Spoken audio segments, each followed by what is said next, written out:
મિત્રો લઈએ આપણે બેન્ઝીનની બનાવટ. આમ તો બેન્ઝીનને બધી બહુ જ પદ્ધતિઓ વડે, બધી બહુ જ રિએક્શન્સથી બનાવી શકાય, છતાં એમાં જે ઉદ્યોગોમાં ઇઝીલી અવેલેબલ છે અને ઇઝી પડે છે, ખર્ચો ઓછો આવે છે એવી પદ્ધતિઓમાં મુખ્યત્વે 3 પદ્ધતિનો સમાવેશ થાય. બેન્ઝીનની બનાવટમાં નંબર 1 લઈશું આપણે ઇથાઇનનું ચક્રીય પોલિમરાઇઝેશન કરીને. મતલબ કે તમને આલ્કાઇન આપ્યો હોય ઇથાઇન અને એનું સાયક્લાઇઝેશન, સાયક્લિક પોલિમરાઇઝેશન જો કરવામાં આવે તો આપણે બેન્ઝીન મેળવી શકીએ છીએ. સમજો કેવી રીતે. હેડિંગ મારી દઈએ પહેલા. બેન્ઝીનની બનાવટમાં નંબર 1 ઇથાઇનનું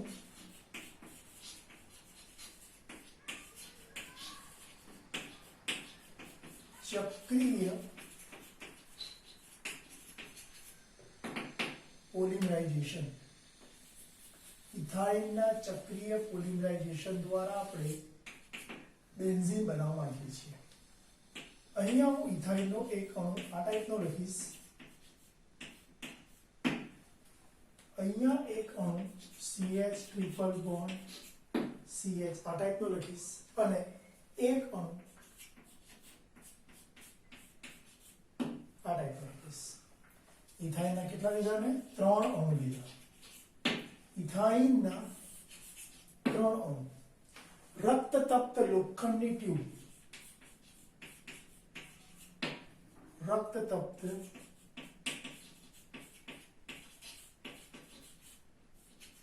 ની ટ્યુબ. ઇથાઇનની બાષ્પને જ્યારે રક્તતપ્ત લોખંડની ટ્યુબ એટલે કે લાલ ચોળ લોખંડની ટ્યુબમાંથી 873 કેલ્વિન તાપમાને પસાર કરવામાં આવે, એટલે કે 600 ડિગ્રી સેલ્સિયસ તાપમાને ઇથાઇનની બાષ્પને એમાંથી પસાર કરવામાં આવે તો આપણને બેન્ઝીન મળે. આમાં થાય છે શું? આ ટ્રિપલ બોન્ડનો એક બોન્ડ આ તરફ ખુલશે, ટ્રિપલ બોન્ડનો એક બોન્ડ આ તરફ ખુલશે, એક આ તરફ ખુલશે. એટલે જે ટ્રિપલ બોન્ડ છે એ ડબલ બોન્ડમાં કન્વર્ટ થશે. જ્યાં બોન્ડ નથી ત્યાં સિંગલ બોન્ડ જોવા મળશે. એટલે આપણને અહીંયા જરા ધ્યાનથી જુઓ, એક સિંગલ બોન્ડ જોવા મળે. અહીં ટ્રિપલ ના ડબલ થઈ ગયા. અહીંયા એક બોન્ડ જોવા મળ્યો. એવી રીતે આ અને આ અહીંયા ડબલ બોન્ડ જોવા મળ્યો, પછી સિંગલ બોન્ડ જોવા મળશે, પછી ડબલ બોન્ડ. આનો મતલબ એવો થયો મિત્રો કે તમે અહીંયા C6H6 રજૂ કર્યું જે બેન્ઝીન છે. C6H6 અને આવી રીતે ના બતાવવું હોય તો તમે રાઉન્ડ પણ બતાવી શકો છો. તો કહેવાનો મતલબ એ છે મિત્રો કે ઇથાઇનની બાષ્પને જ્યારે રક્તતપ્ત લોખંડની ટ્યુબ, રક્તતપ્ત લોખંડની ટ્યુબમાંથી 873 કેલ્વિન તાપમાને પસાર કરવામાં આવે ત્યારે બેન્ઝીન મળે છે.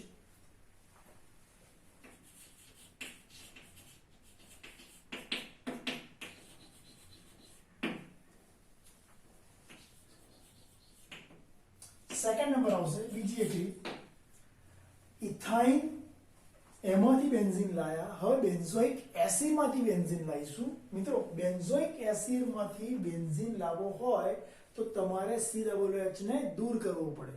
અને જ્યારે COOH ને દૂર કરો છો તો આપણે શું કહીએ છીએ? ડીકાર્બોક્સિલેશન. તો જરા ધ્યાનથી જોઈશું અહીંયા બેન્ઝોઇક એસિડનું ડીકાર્બોક્સિલેશન.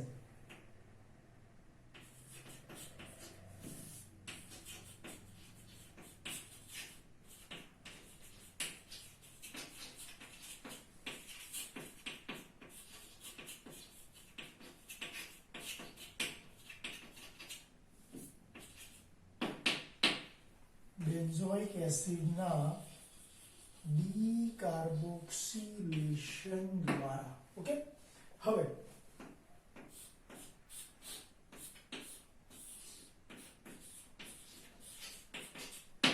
બેન્ઝોઇક એસિડ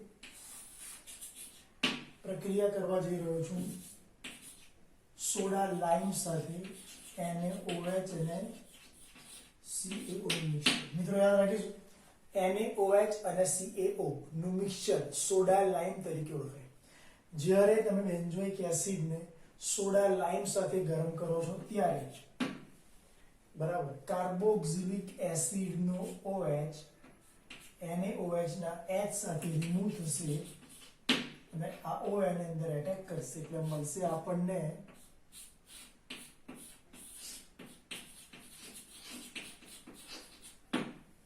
બરાબર, આને કહેવાય બેન્ઝોઇક એસિડ અને સોડિયમ બેન્ઝોએટ.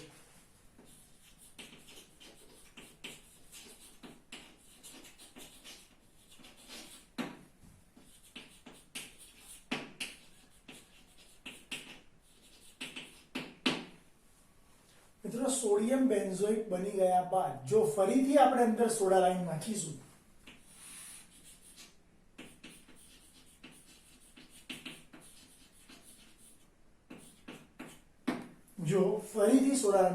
અને ગરમ કરીશું, હીટિંગ કરીશું, શું મળશે? 2 Na2 ત્યારબાદ COO અને એક O. Na2 COO અને એક O એટલે CO3. એક બાજુ Na2 અને એક બાજુ CO3 દૂર થાય, સોડિયમ કાર્બોનેટ નો અણુ દૂર થાય અને H બાકી રહ્યો એ અંદર એન્ટ્રી મારશે એટલે મળશે આપણને બેન્ઝીન. તો યાદ રાખીશું અહીંયા શું કર્યું આપણે? બેન્ઝોઇક એસિડ ને સોડા લાઇમ સાથે ગરમ કર્યો તો સોડિયમ બેન્ઝોએટ મળ્યો. સોડિયમ બેન્ઝોએટ મળ્યો અને ફરીથી ગરમ કર્યો તો બેન્ઝીન મળ્યો અને અહીંયા Na2 સોડિયમ કાર્બોનેટ નો અણુ દૂર થઈ ગયો.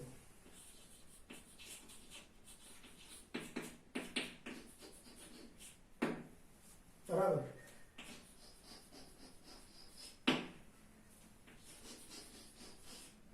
તો આના પરથી લખી શકીએ કે જ્યારે બેન્ઝોઇક એસિડને સોડા લાઇમ સાથે ગરમ કરવામાં આવે તો Na2CO3 નો અણુ દૂર થાય અને બેન્ઝીન મળે. આ આખી વાતને આપણે બાયફર્કેટ કરીને બે ભાગમાં વિભાજિત કરી દીધી.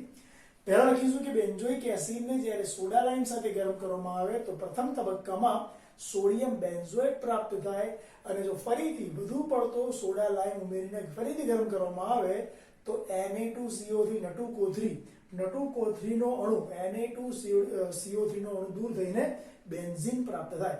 આ પ્રક્રિયામાં ટોટલી જરા ધ્યાનથી જુઓ CO2 રિમૂવ થયા અને ભૂલી જાઓ અહીંથી આમાં જવું હોય તો CO2 નો અણુ દૂર થયો.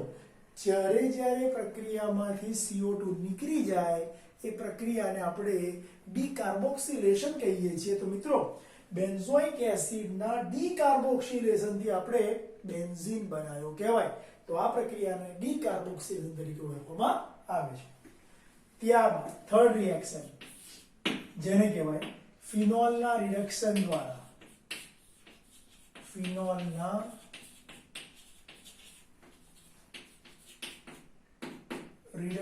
દ્વારા પણ આપણે બેન્ઝીન મેળવી શકીએ છીએ. કેવી રીતે સમજીએ? ફિનોલ લેવાનો, ફિનોલનું ઝિંક ડસ્ટ મતલબ કે ઝિંકનો પાવડર, ઝિંક પાવડર સાથે ડસ્ટ સાથે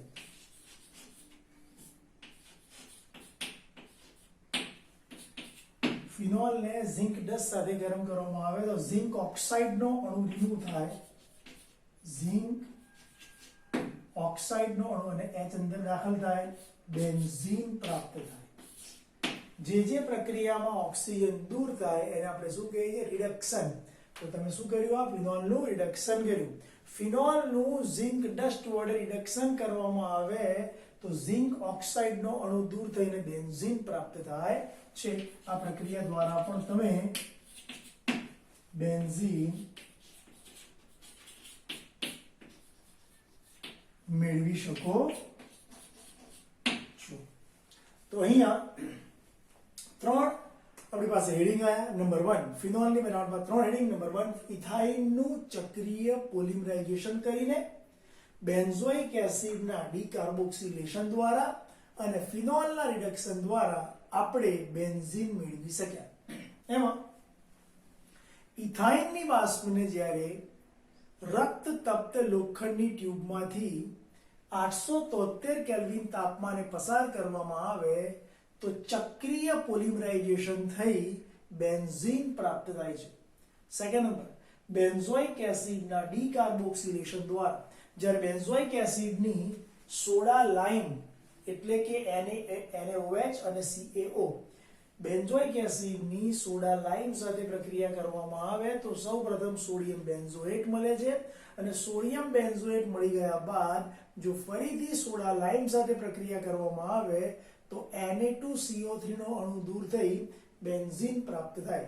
તેવી જ રીતે ત્રીજો કેસ ફિનોલના રિડક્શન દ્વારા એમાં ફિનોલનું ઝિંક ડસ્ટની હાજરીમાં એટલે કે ઝિંક પાવડર વડે રિડક્શન કરવામાં આવે તો ઝિંક ઓક્સાઇડનો અણુ દૂર થઈ બેન્ઝીન મળે છે. આ ત્રણેય પ્રક્રિયા દ્વારા આપણે ફિનોલમાંથી એવી રીતે ઇથાઇનમાંથી અને બેન્ઝોઇક એસિડમાંથી બેન્ઝીન બનાવી શક્યા. ઓકે,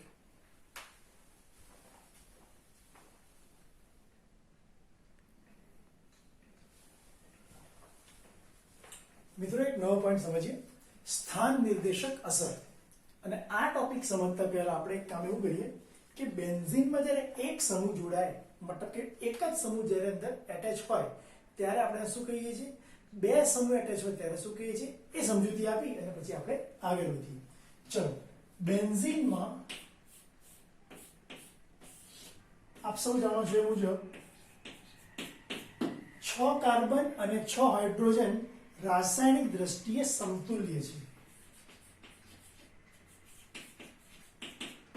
આપણે આ ચર્ચા કરી ચૂક્યા છીએ.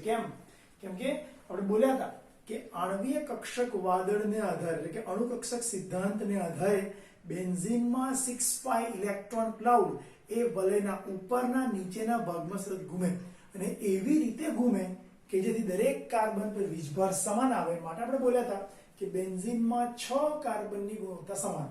આમ બેન્ઝીનમાં 6 કાર્બનની ગુણવત્તા સમાન, સાથે સાથે બેન્ઝીનમાં 6 કાર્બન સાથે જોડાયેલા 6 હાઇડ્રોજનની ગુણવત્તા પણ સમાન. હવે જો એમાં વિસ્થાપન કરીને કોઈ નવો સમૂહ મૂકવામાં આવે, વોટએવર કોઈ બી સમૂહ હોય, નાઇટ્રો, હેલો, આલ્કિલ, કાર્બોક્સિલિક એસિડ, જ્યારે બેન્ઝીન વલયમાં કોઈ નવો સમૂહ દાખલ કરવામાં આવે તો 6 કાર્બન અને 6 હાઇડ્રોજન સમતુલ્ય હોવાને કારણે દાખલ થતો સમૂહ બેન્ઝીનના કોઈ પણ કાર્બન સાથે જશે. માન લો કે અહીં ગયો અને જે નિપજ આપે એને કહેવાય એક વિસ્થાપિત બેન્ઝીન વલય. એક વિસ્થાપિત બેન્ઝીન. એક વિસ્થાપિત બેન્ઝીન બની ગયા બાદ જો તેમાં નવો સમૂહ દાખલ કરવામાં આવે તો દાખલ થતો નવો સમૂહ એ બેન્ઝીન વલયના ઓર્થો સ્થાને, કાં તો મેટા સ્થાને, કાં તો પછી પેરા સ્થાને. ઓર્થો સ્થાન આને કહેવાય, સમૂહની બાજુનું સ્થાન ઓર્થો, એની બાજુનું સ્થાન મેટા અને સામેનું સ્થાન પેરા. કોઈ પણ સ્થાને જોડાશે. એ જોડાશે, કયા સ્થાને જોડાશે એનો આધાર જોડાઈ ચૂકેલા સમૂહ પર રહેલો છે અને આ સમૂહને પ્રેરક સમૂહ કહેવાય. ફરી એકવાર, જ્યારે બેન્ઝીનમાં 6 કાર્બન સાથે જોડાયેલા 6 હાઇડ્રોજન સમતુલ્ય હોય અને કોઈ નવો સમૂહ દાખલ કરવામાં આવે તો દાખલ થતો નવો સમૂહ બેન્ઝીનના ગમે તે કાર્બન સાથે જોડાય અને એક વિસ્થાપિત બેન્ઝીન વલય આપે. હવે એક વિસ્થાપિત બેન્ઝીનમાં નવો સમૂહ દાખલ કરવામાં આવે તો કોઈ પણ બાકીના 5 કાર્બન હવે સમતુલ્ય નથી એટલે ઓર્થો, મેટા, પેરા. આ પાછું મેટા અને આ પાછું ઓર્થો. આ પણ કયું સ્થાન છે? મેટા અને આ ઓર્થો. કયા સ્થાને જોડાશે એનો આધાર દાખલ થતો નવો સમૂહ એ કયા સ્થાને જોડાશે એનો આધાર જોડાઈ ચૂકેલા સમૂહ પર રહેલો છે. જોડાઈ ચૂકેલો આ સમૂહ જો નવા સમૂહને ઓર્થો પર મોકલે, કાં તો મેટા પર મોકલે, કાં તો પેરા પર મોકલી શકે તો દાખલ થતો નવો સમૂહ એ ઓર્થો, મેટા કે પેરા એમ કયા સ્થાને જોડાશે, કયા સ્થાને દાખલ થશે એનો આધાર જોડાઈ ચૂકેલા ક્રિયાશીલ સમૂહની લાક્ષણિકતા ઉપર રહેલો છે. જોડાઈ ચૂકેલા આવા સમૂહને પ્રેરક સમૂહ કહેવાય, ઇન્ડક્ટિવ ગ્રુપ કહેવાય. પ્રેરક સમૂહ, રાઈટ? હવે એવું કરવાથી x ની બાજુમાં y આવે અને x ની સામે y આવે, કાં તો પછી x ની બાજુનું સ્થાન ખાલી મૂકીને સામે આવે. જો આ ટાઈપની નિપજ મળે તો તમારો x સમૂહ કેવો કહેવાય? ઓપી સ્થાન નિર્દેશક.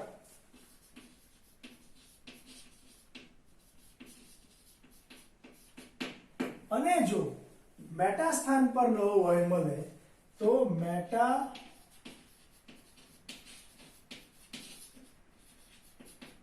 સ્થાન નિર્દેશક. ફરી એકવાર, બેન્ઝીનમાં 6 કાર્બન સાથે જોડાયેલા 6 હાઇડ્રોજન રાસાયણિક દ્રષ્ટિએ સમતુલ્ય છે. આથી જો કોઈ સમૂહ દાખલ કરવામાં આવે તો દાખલ થતો નવો સમૂહ એ કોઈ પણ સ્થાને દાખલ થશે અને એક વિસ્થાપિત બેન્ઝીન આપશે. જો નવો સમૂહ y દાખલ કરવામાં આવે તો દ્વિવિસ્થાપિત બેન્ઝીન મળે. મિત્રો આ શું છે? બે જગ્યાએ વિસ્થાપન થયું છે, દ્વિવિસ્થાપિત બેન્ઝીન. જ્યારે એક વિસ્થાપિત બેન્ઝીન વલયમાં બીજો કોઈ સમૂહ દાખલ કરવામાં આવે તો નવો દાખલ થતો સમૂહ એ બેન્ઝીન વલયના ઓર્થો, મેટા કે પેરા એમ કયા સ્થાને જોડાશે તેનો આધાર જોડાઈ ચૂકેલા ક્રિયાશીલ સમૂહની લાક્ષણિકતા ઉપર રહેલો છે. જોડાઈ ચૂકેલા આવા સમૂહને એટલે કે x ને પ્રેરક સમૂહ કહેવાય. બોલો, ક્લિયર? હવે હું તમને આ વાતને સમજાવું છું બે રીતે. નંબર 1, એક અસર, સ્થાન નિર્દેશક અસર બે પ્રકારની હોય. ઓપી સ્થાન નિર્દેશક અસર એટલે સમૂહને ઓર્થો પેરા પર મોકલવાનો, અને બીજું મેટા સ્થાન નિર્દેશક અસર, સમૂહને મેટા સ્થાન પર મોકલવાનો. તો હું અહીં લખું છું ઓપી સ્થાન નિર્દેશક અસર. જ્યારે તમારા બેન્ઝીન વલયમાં આલ્કાઇલ સમૂહ, કેવા સમૂહ? આલ્કિલ અથવા આલ્કાઇલ, હેલોજન, એમિનો અને OH આવા સમૂહ જોડાયેલા હોય તો દાખલ થતો નવો સમૂહ એ ઓર્થો પેરા સ્થાને દાખલ થાય. ફરી એકવાર, જ્યારે બેન્ઝીન વલયમાં આલ્કિલ, હેલોજન, એમિનો અને OH આવા સમૂહ જોડાયેલા હોય ત્યારે દાખલ થતો નવો સમૂહ એ ઓર્થો અને પેરા સ્થાને દાખલ થાય. આવા સમૂહને એટલે કે આલ્કિલ, હેલોજન, NH2OH આવા સમૂહને ઓપી ડાયરેક્ટિંગ ગ્રુપ કહેવાય. મતલબ ઓપી સ્થાન નિર્દેશક સમૂહ તરીકે ઓળખાય. ચલો સમજીએ આપણે આ વસ્તુને. ધારો કે મારી પાસે અત્યારે બેન્ઝીન સાથે મિથાઇલ જોડાયેલો છે. હું બેન્ઝીન સાથે જોડાયેલા મિથાઇલ એટલે કે ટોલ્યુઇન, આનો અર્થ શું થાય? ટોલ્યુઇન શબ્દ થાય. ટોલ્યુઇન આનું નામ થાય. ટોલ્યુઇનની જ્યારે હું ક્લોરિનેશન પ્રક્રિયા કરું છું, તમારો આ મિથાઇલ એટલે આ આલ્કિલ સમૂહ થયો. આ કયો છે? અત્યારે બેન્ઝીન સાથે આલ્કિલ મેં જોડ્યો. હવે જો હું ક્લોરિનેશન કરવા જઉં છું FeCl3 ઉદ્દીપકની હાજરીમાં તો 2 મોલ પ્રક્રિયા પામશે. 2 મોલ ક્લોરીનની FeCl3 ઉદ્દીપકની હાજરીમાં ટોલ્યુઇન સાથે પ્રક્રિયા થાય છે. ગરમ કરવામાં આવે તો નવો ક્લોરો મિથાઇલ જઈ મોકલશે, અહીં દાખલ થશે. મતલબ કે મિથાઇલ ક્લોરીનને ઓર્થો પેરા પર મોકલશે. એટલા માટે મિથાઇલને શું કહેવાય? O P directing group. Methyl O P directing group છે એટલે નવો ક્લોરો કઈ જગ્યાએ જવાનો? ઓર્થો પેરા પર. મિત્રો આવું થશે.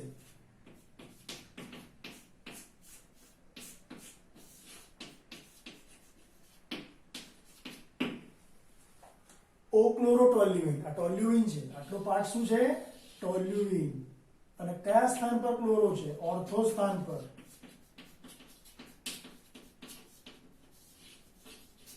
પેલો કોણ છે? પેરા ક્લોરોટોલ્યુઇન. મતલબ તમને આ પ્રક્રિયા દ્વારા O ક્લોરોટોલ્યુઇન P ક્લોરોટોલ્યુઇન મળ્યું. ફરી જ્યારે બેન્ઝીન વલય સાથે આલ્કિલ, હેલોજન, NH2, OH જેવા સમૂહ જોડાયેલા હોય અને દ્વિતીય વિસ્થાપન કરવામાં આવે તો દ્વિતીય વિસ્થાપન એટલે કે દાખલ થતો નવો સમૂહ એ મિથાઇલ સમૂહ જે સ્થાને મોકલે ત્યાં દાખલ થાય છે. હવે મિથાઇલ સમૂહ ઓપી ડાયરેક્ટિંગ છે. આ બધા કેવા છે? ઓપી ડાયરેક્ટિંગ. એટલે નવા સમૂહને કઈ મોકલશે? ઓર્થો પેરા પર જ મોકલશે. એટલે ક્લોરો મેટા પર જઈ શકે જ નહીં. આનો મતલબ કે અહીંયા મિથાઇલ સમૂહ ઓપી ડાયરેક્ટિંગ હોવાને કારણે, ઓપી સ્થાન નિર્દેશક હોવાને કારણે ક્લોરિનેશન ઓર્થો અને પેરા સ્થાને થવાથી O ક્લોરોટોલ્યુઇન, અને આ કોણ છે? આ ટોલ્યુઇન છે. અને કઈ પોઝિશન પર ક્લોરો છે? પેરા પોઝિશન પર ક્લોરો છે. પેરા ક્લોરોટોલ્યુઇન પ્રાપ્ત થાય. આમ અહીંયા બેન્ઝીન વલય સાથે મિથાઇલ સમૂહ જોડાયેલો છે.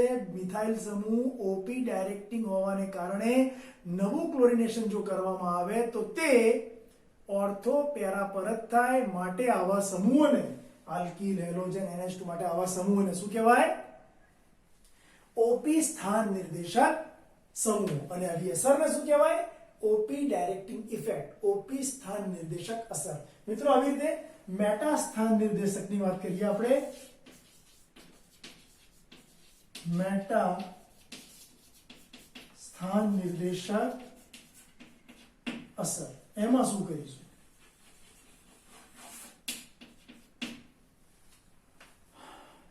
ચલો માની લો કે મેં નાઇટ્રોની વાત કરી. ચલો આના સિવાયના બધા સમૂહ NO2, aldehyde, CHO, SO3H, CCl3, સાયનો. જ્યારે બેન્ઝીન વલય સાથે nitro, aldehyde, carboxylic acid COOH, જ્યારે બેન્ઝીન સાથે નાઇટ્રો સમૂહ, આલ્ડીહાઇડ સમૂહ, કાર્બોક્સિલિક એસિડ સમૂહ, સલ્ફોનિક સમૂહ CCl3, સાયનો આવા સમૂહ જોડાયેલા હોય ત્યારે દાખલ થતો નવો સમૂહ હંમેશા મેટા સ્થાને જ દાખલ થાય અને મેટા નિર્દેશક અસર કહેવાય. અને મેટા વાળી નિપજ આપે. સમજીએ કેવી રીતે? હું તમને એક ઉદાહરણ આપી ચૂક્યો, હવે આપી રહ્યો છું મેટા સ્થાન નિર્દેશકનું ઉદાહરણ. ધારો કે મારી પાસે આલ્ડીહાઇડ છે, બેન્ઝીન પર આલ્ડીહાઇડ. હવે જ્યારે બેન્ઝીન પર આલ્ડીહાઇડ સમૂહ કયો છે? બેન્ઝાલ્ડીહાઇડ. બેન્ઝાલ્ડીહાઇડનું ધારો કે મારે બ્રોમિનેશન કરવું છે, Br2 FeBr3, તો દાખલ થતો બ્રોમો સમૂહ એ હંમેશા મેટા સ્થાને દાખલ થશે. કેમ? કેમ કે બ્રોમો નક્કી નહીં કરે કે એને ક્યાં જવું છે. નક્કી કોણ કરશે? આલ્ડીહાઇડ નક્કી કરશે કે એને ક્યાં મોકલવો છે. મતલબ કે બેન્ઝાલ્ડીહાઇડની બ્રોમિનેશન પ્રક્રિયા કરવામાં આવે ત્યારે બ્રોમો સમૂહ એ વલયના મેટા સ્થાન પર દાખલ થાય. માટે મેટા બ્રોમો બેન્ઝાલ્ડીહાઇડ પ્રાપ્ત થાય છે.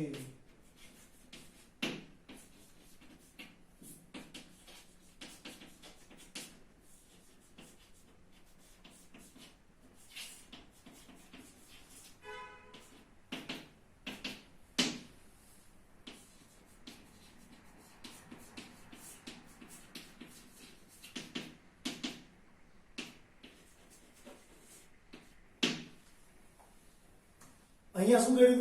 અહીંયા દાખલ થતો નવો સમૂહ ઓપી સ્થાને દાખલ થયો. અહીંયા શું થયું? દાખલ થતો નવો સમૂહ મેટા સ્થાને દાખલ થયો. મતલબ કે મેટા બ્રોમોબેન્ઝાલ્ડીહાઇડ મળે. તો આવી રીતે આપણે બોલી શકીએ કે જ્યારે બેન્ઝીન વલય સાથે આલ્કિલ, હેલોજન, એમિનો, OH આવા સમૂહ જોડાયેલા હોય ત્યારે દાખલ થતો નવો સમૂહ ઓર્થો પેરા સ્થાને દાખલ થાય. આ અસર ઓપી સ્થાન નિર્દેશક અસર કહેવાય. આવા સમૂહો ઓપી ડાયરેક્ટિંગ ગ્રુપ કહેવાય, ઓપી સ્થાન નિર્દેશક સમૂહ કહેવાય. અને આવા સમૂહો એ પોતાના ઇલેક્ટ્રોનનું બેન્ઝીન વલયને દાન કરે છે. મિત્રો આવા સમૂહની ખાસિયત છે, આવા સમૂહો પોતાના ઇલેક્ટ્રોનનું બેન્ઝીન વલયને દાન કરે છે. માટે એવા સમૂહને આપણે ઇલેક્ટ્રોન દાતા સમૂહ કહીશું. ઇલેક્ટ્રોન દાતા સમૂહ. એની સામે પેલા કેવા છે? તો જ્યારે બેન્ઝીન વલય સાથે nitro aldehyde carboxylic acid SO3H CCl3 સાયનો આવા સમૂહ જોડાયેલા હોય તો તે બેન્ઝીન વલય પાસેથી ઇલેક્ટ્રોન મેળવે છે. બેન્ઝીન વલય પાસેથી ઇલેક્ટ્રોન મેળવે છે, માટે તેઓ ઇલેક્ટ્રોન દાતા નથી પરંતુ ઇલેક્ટ્રોન ગ્રાહી સમૂહ છે. મિત્રો આવા સમૂહને શું કહેવાય? ઇલેક્ટ્રોન ગ્રાહી સમૂહ કહેવાય. તો યાદ રાખીશું આપણે, સ્થાન નિર્દેશક અસર બે પ્રકારની હોય, ઓપી સ્થાન નિર્દેશક અસર અને મેટા સ્થાન નિર્દેશક અસર. ઓકે.